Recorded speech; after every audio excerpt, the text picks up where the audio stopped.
Nandito tayo ngayon sa Laxent Suite, ang isa sa mga paborito kong venue ng mga interviews ko na one-on-one sa Direct Kwentuhan with Ronald Carvalho.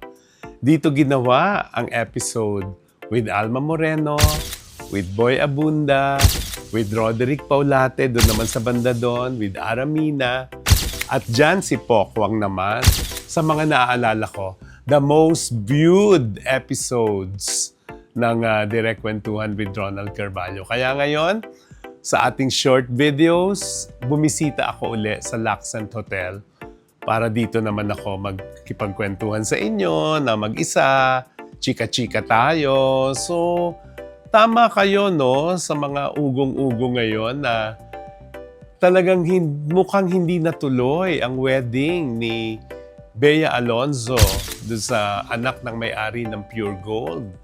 Mukhang dahil nga sa hindi nila pagkakaunawaan sa kanilang tatakbuhin ng kanilang pagsasama dahil sa prenuptial wedding agreement, hindi natuloy ang kasal kasi si Bea parang pwede nang sabing nagtatago sa mga interviews, ayaw sumagot ng tawag, ayaw sumagot ng tanong. Gusto niyang masarili ang sarili niya, which ginagalang naman natin yon. Hindi naman natin siyang pwedeng pilitin kapag gusto niyang magsarili muna, manahimik at kausapin ang kanyang sarili kung ba't nangyari ang mga lahat ng ito. At sabi pa nga niya sa isa sa mga close friends na sinabihan niya na hindi naman daw natatapos ang buhay ng isang babae sa pagpapakasal lang. Pwede namang mabuhay pa rin ang babae kahit walang kasal. So meaning, sa statement na yan, hindi nga imposibleng hindi natuloy ang kasal. Pero no, di ba parang ilang beses na rin to na parang nabibigo si Bea sa pag-ibig. Kung kabiguan nga itong matatawag. Kasi pwede rin hindi namang kabiguan eh.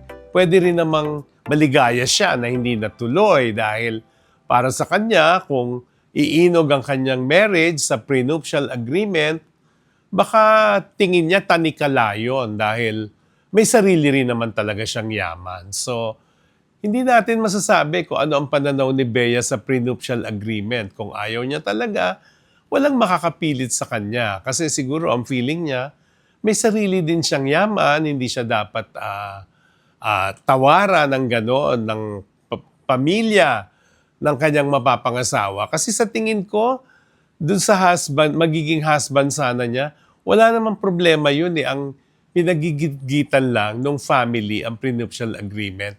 Yun lang ang problema. Alam niyo kung bakit? Si Bea, sariling yaman niya ang ipinaglalaban niya. Pero yung mapapangasawa niya, mayaman lang siya dahil mayaman ang kanyang pamilya.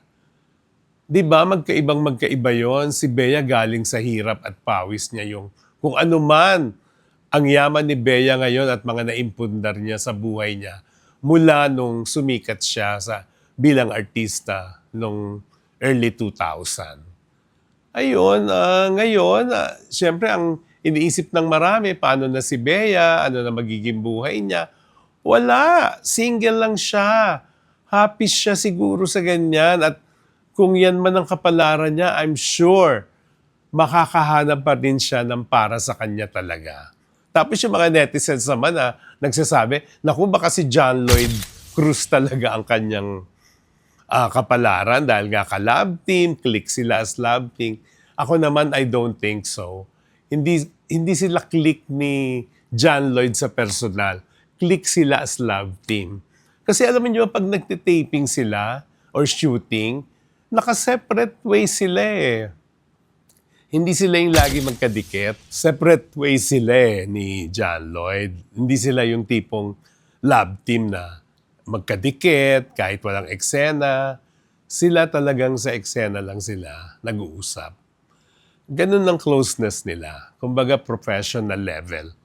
Kaya hindi malilink into romantic affair.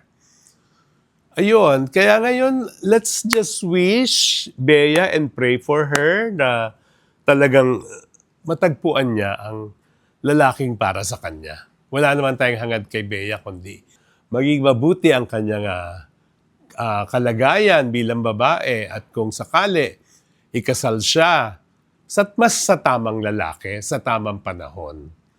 Yun lang yun, di ba? Wala tayong hahangarin kay Bea kundi ang mas ikagaganda ng buhay niya.